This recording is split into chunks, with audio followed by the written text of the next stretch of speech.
Good morning friends. ગઈકાલે આપણે photo electric અસરની જે વાત કરી હતી, બરાબર છે, કે ધાતુ ઉપર જ્યારે પ્રકાશ આપાત થાય તેમાંથી ઇલેક્ટ્રોન ઉત્સર્જિત થાય. બરાબર, આપાત પ્રકાશનો ગુણ છે, આ ધાતુ છે. ફરી પાછું યાદ કરાવી દઉં કે આ ધાતુ તરીકે જનરલી કઈ લેવામાં આવે તો lithium, sodium, potassium, rubidium, caesium. આ આપાત પ્રકાશનો જથ્થો છે એ જ્યારે અહીંયા આવશે ત્યારે અહીંયા, બરાબર છે, જેટલો વધારે પ્રકાશ હશે તે આપણે એને ઓળખી શકીએ, એટલે નિશાનગત કરી શકીએ અને તેમાંથી ઇલેક્ટ્રોન ઉત્સર્જિત થશે. હવે સપોઝ કે આપણે એક ઉદાહરણ લઈએ કે અહીંયા 3 × 10⁻15 હર્ટ્ઝ આવૃત્તિવાળો પ્રકાશ ઉત્સર્જિત થાય તો અહીંયા સપોઝ કે ઇલેક્ટ્રોનની ઉત્સર્જિત થતા ઇલેક્ટ્રોનની સંખ્યા ગણીએ તો આપણે એક અંદાજ લઈએ કે 5 × 10⁻23 ઇલેક્ટ્રોન ઉત્સર્જિત થાય.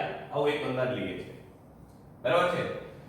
પણ જો હું અહીંયા વધારે આવૃત્તિવાળો પ્રકાશ એટલે વધારે તીવ્રતાવાળો પ્રકાશ એટલે સપોઝ કે 8 × 10⁻15 હર્ટ્ઝ આવૃત્તિવાળો પ્રકાશ ઉત્સર્જિત કરું તો અહીંયા શું થશે? તો અહીંયા આપણને ઇલેક્ટ્રોન વધારે જથ્થામાં ઉત્સર્જિત થતા જોવા મળશે અને ધારો કે 9 × 10⁻23 પણ થઈ જાય. આમ પહેલો પોઈન્ટ આપણો હવે ફોટો ઇલેક્ટ્રિક અસરની સમજૂતીમાં આપણે પાર્ટ 2 લઈએ, ભાગ 2. બરાબર છે. આપણને ખ્યાલ છે હેનરી હર્ટ્ઝે આની સમજૂતી આપી, આની વિસ્તૃત ચર્ચા આઇન્સ્ટાઈને કરેલી છે. હવે આપણે જોઈએ તો ધાતુની સપાટી પર, તે ધાતુ આપણે લખેલી છે, ધાતુની સપાટી પર પ્રકાશના પુંજનું ઝળકવું. પ્રકાશના પુંજનું ઝળકવું એટલે શું? પ્રકાશ અહીંયા ધાતુની સપાટી પર પડે છે. એ ઘટનાને પ્રકાશના પુંજ એટલે કે ફોટોનના જથ્થા વડે નિસંગત કરી શકાય. એટલે આ ઘટના ફોટો ઇલેક્ટ્રિક અસર છે, પણ જેટલો અહીંયા વધારે જથ્થો આવશે તેટલો અહીંયા વધારે ચળકાટ ઉત્પન્ન થશે અને વધારે ઇલેક્ટ્રોનમાંથી ઉત્સર્જિત થશે. જ્યારે પૂરતી ઊર્જાવાળા ફોટોન એટલે વધારે ઊર્જાવાળા ધાતુ પરમાણુના ઇલેક્ટ્રોન સાથે અથડાય ત્યારે તે તરત જ પોતાની ઊર્જા ઇલેક્ટ્રોનને આપી દે છે. હવે થશે શું?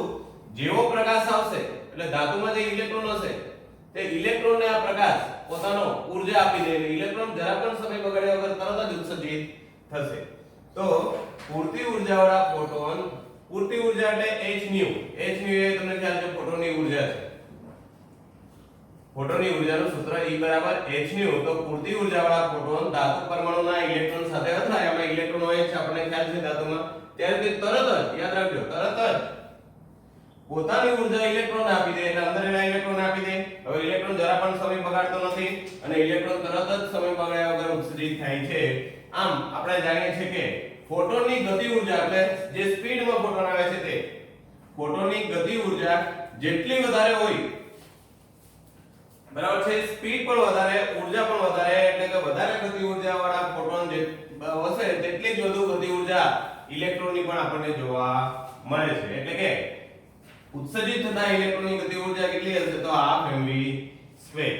અને એ વિદ્યુત ચુંબકીય વિકિરણ એટલે કે પ્રકાશની આવૃત્તિ ન્યુ અથવા ન્યુ0 ના સમપ્રમાણમાં હોય છે. એટલે યાદ રાખજો કે જ્યારે ફોટોનની ગતિ ઊર્જા વધારે હોય, એવી વધારે ગતિ ઊર્જાવાળા ફોટોન, બરાબર, એની વધારે ગતિ ઊર્જા ધાતુ પરમાણુમાં રહેલા ઇલેક્ટ્રોનને આપે, ત્યારે ધાતુ પરમાણુમાં ઇલેક્ટ્રોન જે ઉત્સર્જિત થાય છે તેની ગતિ ઊર્જા એ વિદ્યુત ચુંબકીય વિકિરણ એટલે કે જે પ્રકાશ છે તેની આવૃત્તિના સમપ્રમાણમાં હોય છે. હવે અહીં આપણે એ વિચારીએ, ધાતુ સાથે અથડાતા ફોટોનની ઊર્જા એટલે ઉપરથી જે ફોટોન આવ્યા હતા એટલે પ્રકાશ આવ્યો હતો એટલે આવ્યા, બરાબર છે. ધાતુ સાથે અથડાતા ફોટોનની ઊર્જા બરાબર hν છે. અને ધાતુ પરથી ઇલેક્ટ્રોનને ઉત્સર્જિત કરવા માટે ઓછામાં ઓછી કેટલી ઊર્જા જોશે? તો તે છે hν0, બરાબર છે. કુલ ઊર્જા કેટલી? hν. એક ઇલેક્ટ્રોન, ઓછામાં ઓછો એક ઇલેક્ટ્રોનને ઉત્સર્જિત કરવા માટેની ઊર્જા કે જેને આપણે દહેલી ઊર્જા પણ કહીએ છીએ, બરાબર છે, તે કેટલી છે? hν0, અથવા એનું બીજું નામ છે કાર્ય વિધેય W0. હવે આપણે એમ વાત કરીએ કે ઇલેક્ટ્રોનની જે ગતિજ ઊર્જા છે 12 mv², અને ફોટોન કે જે ઊર્જા સાથે આવે છે, બરાબર છે, અને તેનું કાર્ય વિધેય કયું છે? hν. ઓછામાં ઓછું કાર્ય વિધેય W0. તો એ ત્રણેયનો સંબંધ કયો છે? તો hν - hν0 એ ઉત્સર્જિત થતા ફોટોનની ગતિજ ઊર્જા છે. માટે ઊર્જા સંચયના નિયમ પ્રમાણે hν બરાબર hν0 + 12 mv² થશે. hν એટલે જે આપાત પ્રકાશ છે તેની ઊર્જા h nu 0 એટલે મિનિમમ ઊર્જા કે જેને કારણે ઇલેક્ટ્રોન ઉત્સર્જિત થાય તે મિનિમમ ઊર્જા પ્લસ હાફ mv². અને આમ ઇલેક્ટ્રોનની ગતિજ ઊર્જા હાફ mv² નો આપણું સૂત્ર જો જોઈએ તો h nu minus h nu 0 થશે. h એટલે કે nu minus nu 0 થાય. જ્યાં એની અંદર શું છે તો આપણે જાણે છે ઇલેક્ટ્રોનનું દળ. આ ફિક્સ મિત્રો યાદ રાખજો. ઇલેક્ટ્રોનનું દળ ઓલવેઝ mks એકમમાં લેવાનું છે અને mks એકમમાં ઇલેક્ટ્રોનનું દળ 9.11 × 10 કિલોગ્રામ આવશે. v એ ઇલેક્ટ્રોનનો વેગ છે તે મીટર પર સેકન્ડમાં જ લેવાનો. તમે જાણો છો તેમ સેન્ટીમીટર પર સેકન્ડમાં ઇલેક્ટ્રોનનો વેગ આવે અથવા તો કિલોમીટર પર કલાકમાં ઇલેક્ટ્રોનનો વેગ આપેલો હોય તો પણ આપણે એને મીટર પર સેકન્ડમાં ફેરવવો પડે. આમ જેમ ઓછી તીવ્રતાવાળા પ્રકાશના પુંજ કરતાં વધુ તીવ્રતાવાળા પ્રકાશનો પુંજ એ વધુ સંખ્યામાં ફોટોન ધરાવે અને તેને કારણે ઇલેક્ટ્રોન પણ વધુ ઉત્સર્જિત કરે. આનો સીધો જ મીનિંગ એવો થાય કે જેટલી વધારે તીવ્રતાવાળો પ્રકાશ આવે તેટલા જ વધારે ઇલેક્ટ્રોન ધાતુમાંથી ઉત્સર્જિત થાય છે. આમાં ફોટોઇલેક્ટ્રિક અસરની આપણી કમ્પ્લીટ સમજૂતી અહીંયા આપણને જોવા મળે છે. બીજું આપણે એ બી જાણી ગયા હતા કે પહેલાના સમયમાં પ્રકાશ કે જે કણ સ્વરૂપે પ્રસરે છે તેવું માનવામાં આવતું હતું. તેને આધારે આપણે કાળા પદાર્થનું વિકિરણ સમજાવી શક્યા, ફોટોઇલેક્ટ્રિક અસર બી સમજાવી શક્યા. પરંતુ આપણે બે બાબત આગળ ભણી ગયેલા હતા. એક હતું વ્યતિકરણ અને એક હતું વિવર્તન. વ્યતિકરણ અને વિવર્તન એ ફક્ત પ્રકાશનું તરંગ સ્વરૂપને આધારે જ સમજાવી શકાય. એ કણ સ્વરૂપને આધારે સમજાવી શકાતું નથી. આમ વૈજ્ઞાનિકો ત્યારબાદ દ્વિધામાં આવ્યા કે પ્રકાશને કણ પ્રકૃતિ છે કે પ્રકાશને તરંગ પ્રકૃતિ છે. પ્રકાશને કણ પ્રકૃતિ છે કે પ્રકાશને તરંગ પ્રકૃતિ છે, બેમાંથી શું સાચું ગણવું? ત્યારબાદ બધા વૈજ્ઞાનિકોએ તારણ કાઢ્યું કે પ્રકાશ એટલે કે વિદ્યુત ચુંબકીય વિકિરણ કે જે બંને સ્વરૂપે પ્રસરે છે, કણ સ્વરૂપે પણ પ્રસરે છે અને તરંગ સ્વરૂપે પણ પ્રસરે છે. કણ સ્વરૂપે પ્રસરે એનું આદર્શ ઉદાહરણ જોઈએ તો અંધારાવાળામાં જો કોઈ છતમાં હોલ હોય તો ત્યાંથી આવતો પ્રકાશ છે તેમાં કંઈ ઉડતું હોય તેવું લાગે આપણને એ પ્રકાશમાં. તે શું છે? પ્રકાશના કણ એટલે કે ફોટોન, એટલે કે પ્રકાશ કણ સ્વરૂપે પ્રસરે છે. આ ઉપરાંત વ્યતિકરણ, વિવર્તન એ ઘટનાઓ, વ્યતિકરણ અને વિવર્તન આગળ પણ સ્ટડી કરી ગયેલા. વિવર્તન એટલે પ્રકાશનું આ એક કિરણ છે, અનેક કિરણોમાં વિભાજિત થાય. જ્યારે એના માર્ગમાં કઈ અવરોધ ઉત્પન્ન થાય તો અનેક કિરણોમાં વિભાજિત થાય અને આપણે શું કહીશું? વિવર્તન. અને વ્યતિકરણ એટલે શું? પ્રકાશના અનેક કિરણો અલગ અલગ દિશામાંથી જ્યારે એક બિંદુ પર ભેગા થાય ત્યાંથી એક જ કિરણમાં કન્વર્ટ થાય તેને આપણે કયા નામે ઓળખીશું? વ્યતિકરણ. આમ આ વિવર્તન અને વ્યતિકરણ બે ઘટનાઓ એવી છે કે જે પ્રકાશના તરંગ સ્વરૂપને સમજાવે છે. બરાબર છે? તે પ્રકાશના કણ સ્વરૂપથી સમજાવી શકાતી નથી. આમ બધા વૈજ્ઞાનિકોએ છે તેમાં માન્યું કે પ્રકાશ કે જે દ્વૈત વર્તણૂક ધરાવે છે. દ્વૈત વર્તણૂક મીન્સ કે પ્રકાશ કણ સ્વરૂપે અને તરંગ સ્વરૂપે એમ બે સ્વરૂપે પ્રસરે છે. મિત્રો હવે આપણે તરંગના આવર્ત સમય ઉપરથી આવૃત્તિ તરંગલંબાઈ અને તરંગ સંખ્યા શોધવાના દાખલાઓ આપણા સ્વાધ્યાયમાં 2.7 ક્વેશ્ચન નંબર 2.7 આ પ્રકારનો છે કે તરંગ કે જેનો આવર્ત સમય 2 × 10⁻10 સેકન્ડ છે તો તેની તરંગલંબાઈ, આવૃત્તિ અને તરંગ સંખ્યા શોધો. તો નંબર 1 પહેલા આપણે શોધીએ આવૃત્તિ. તો તરંગની આવૃત્તિ બરાબર 1/, તરંગનો આવર્ત સમય.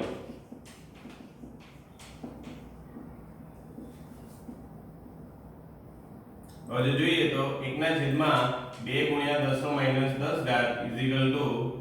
10⁻10 ઉપર જશે એટલે 10 × 10⁻9 એટલે આપણો આન્સર આવશે 5 × 10⁹ સેકન્ડ ઇન્વર્સ. આ આવી ગઈ આપણી આવૃત્તિ ન્યુ. બરાબર છે? 10⁻10 ઉપર જાય એટલે 10⁻10 આપણે એને કન્વર્ઝન કર્યું 10 અને × 10⁹. હવે નંબર 2 આપણે શોધીએ તરંગ લંબાઈ. તરંગ લંબાઈ લેમ્ડા બરાબર, તરંગ લંબાઈ શોધવી હોય તો તરંગ લંબાઈ માટેનું સૂત્ર μ c/λ. તો તરંગ લંબાઈ લેમ્ડા બરાબર શું થશે? તો c/μ. c એટલે પ્રકાશની ગતિ. એ આપણે જાણીએ છીએ પ્રકાશની ગતિ 3 × 10⁻8 / μ. તરંગ લંબાઈ લેમ્ડા c/μ કેમ કે μ c/λ, રાઈટ? તો c એટલે 3 × 10⁸ છેદમાં 5 × 10⁹. ઇઝિકલ ટુ 3 ભાગ્યા 5 કરીએ એટલે 0.6 ગુણ્યા 10 નો માઈનસ 1 ઘાત એટલે 0.06 મીટર આ આપણને તરંગ લંબાઈ મળી ગઈ આ આપણને આવૃત્તિ ન્યુ મળી ગયું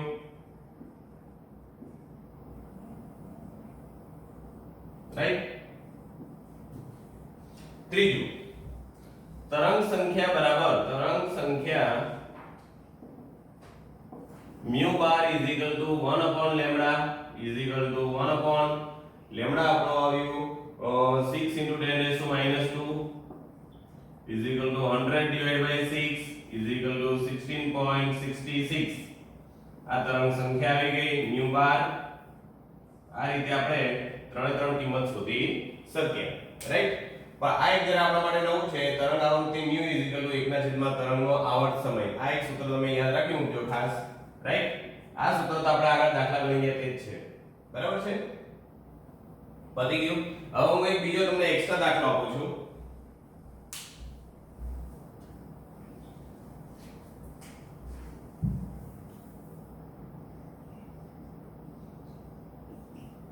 આપણે થોડી રકમ ચેન્જ કરીએ तरंग નો આવર્ત સમય 2 * 10 સેકન્ડ છે તેની જગ્યાએ 5 * 10 12 સેકન્ડ લઈ લઈએ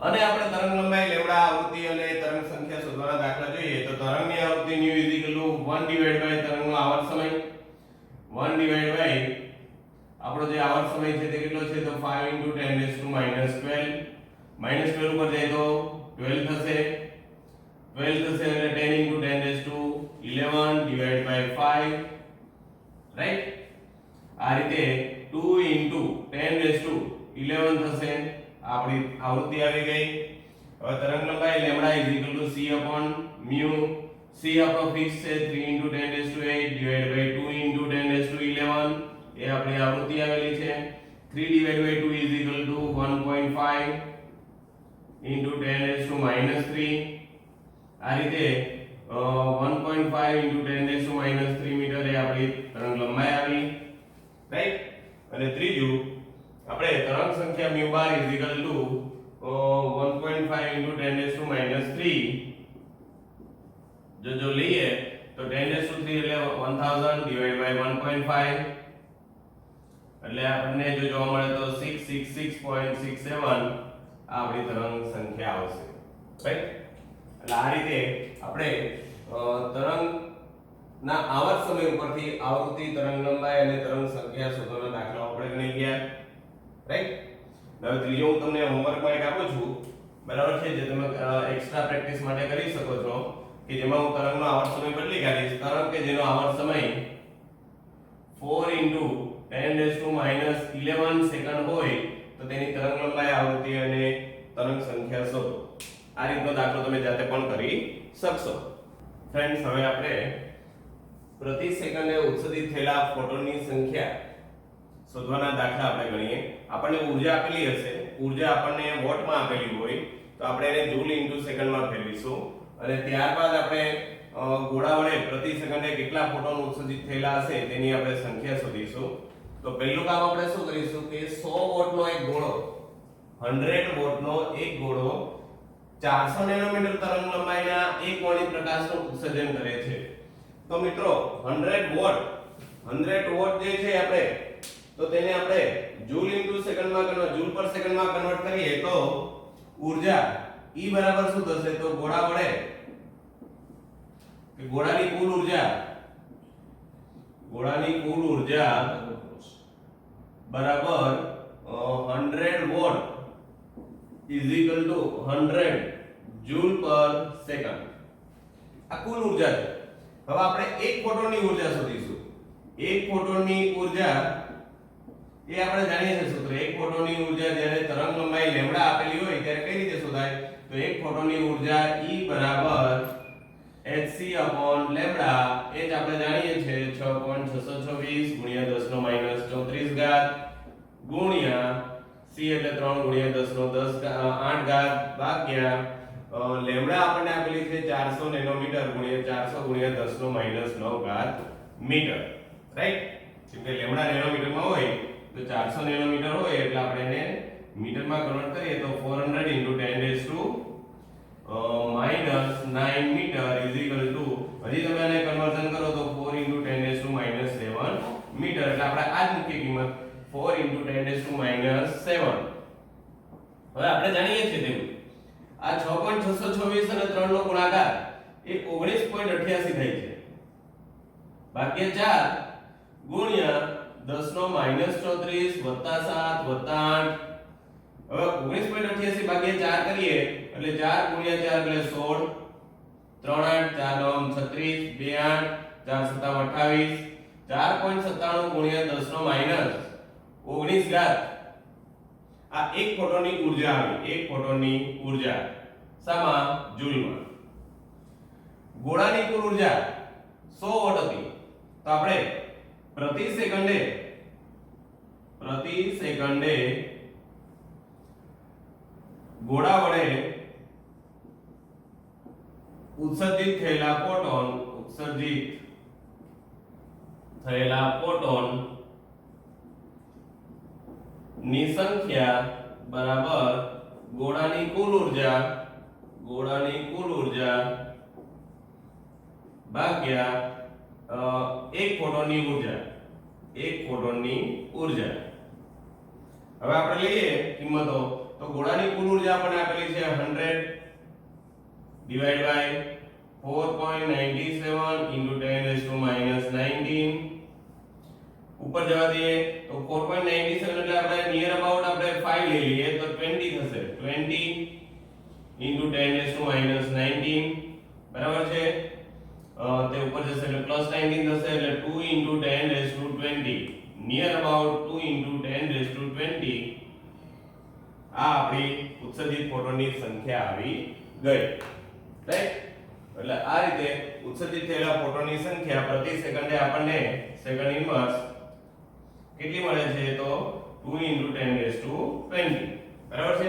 ફરીથી 100 વોટ તો ગોળાની કુલ ઊર્જા છે, વોટ ને આપણે જૂલ પર સેકન્ડમાં કન્વર્ટ કરીએ તો 100 જૂલ પર સેકન્ડ. એક ફોટોની ઊર્જા આપણે શોધી કાઢીએ તે 4.97 10⁻⁻19 જૂલ આવ્યું.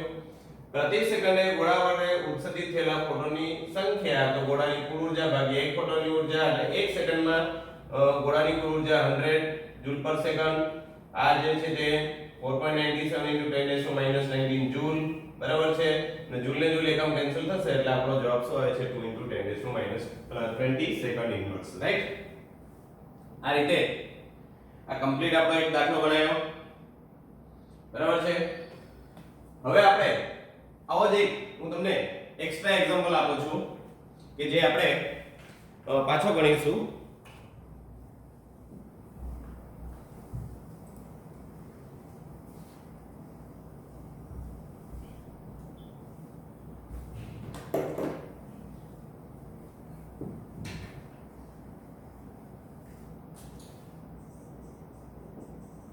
એક્સ્ટ્રા એક્ઝામ્પલ, સપોઝ કે આપણી પાસે 80 વોટનો એક ગોળો છે કે જે 3000 એંગસ્ટ્રોમ તરંગ લંબાઈ ધરાવે છે, અથવા તો આપણે 3000 એંગસ્ટ્રોમ નહીં લઈ શકીએ પરંતુ 5000 એંગસ્ટ્રોમ લેવું પડશે. 5000 એંગસ્ટ્રોમ તરંગ લંબાઈ ધરાવતા એકમોની પ્રકાશનું ઉત્સર્જન કરે છે, તો ગોળા વડે પ્રતિ સેકન્ડે ઉત્સર્જિત થયેલા ફોટોનની સંખ્યા શોધો. તો ગોળાની કુલ ઊર્જા આપણને કેટલી આપેલી છે 80 વોટ, એટલે આપણે જોઈ શકીએ તેમ 80 જૂલ પર સેકન્ડ થશે, રાઈટ. એક ફોટોનની ઊર્જા આપણે શોધીએ તો એક ફોટોનની ઊર્જા માટે પહેલા તો તરંગ લંબાઈ લેમ્બડા આપણને 5000 એંગસ્ટ્રોમ આપેલી છે. 5000 એંગસ્ટ્રોમ નો મતલબ શું થાય તો 5000 × 10⁻⁻10 metre is equal to 5 × 10⁻⁷ metre, right. હવે E બરાબર hc લેમ્બડા, તો h અને c તો ફિક્સ છે, ડિવાઇડ બાય 5 × 10⁻⁷. હવે આપણે જોઈએ તો 19.88 એનો ગુણાકાર છે, ડિવાઇડ બાય આપણે 5 કરીશું, 10⁻34 આ બધું ફિક્સ છે. 19.88 ભાગ્યા 5 કરીએ એટલે 5 × 3 15, 4 8 5 9 45, 3 8 એટલે 5 8 40, 3.89 × 10 98 × 10⁻⁹ જૂલ પ્રતિ સેકન્ડે ઉત્સર્જિત થયેલા ફોટોનની સંખ્યા, તો ગોળાની કુલ ઊર્જા 80 જૂલ પર સેકન્ડ, એક ફોટોનની ઊર્જા 3.98 10 જૂલ, એટલે 80 ડિવાઇડ બાય 3.98 into 10 90. આનો જો આપણે ભાગાકાર કરીએ તો આપણને એટલો ખ્યાલ આવે કે 80 ભાગ્યા એટલે 4 નિયર અબાઉટ 80 ડિવાઇડ બાય 3.98 એટલે 20 ની નજીક જવાબ આવશે. 20 ગુણ્યા 10 નો 19 ઘાત, એટલે અહીંયા પણ જવાબ આપણો કેટલો આવે છે તો 2 ગુણ્યા 10 નો 20 ઘાત જેવો અંદાજિત આપણો જવાબ આવે છે.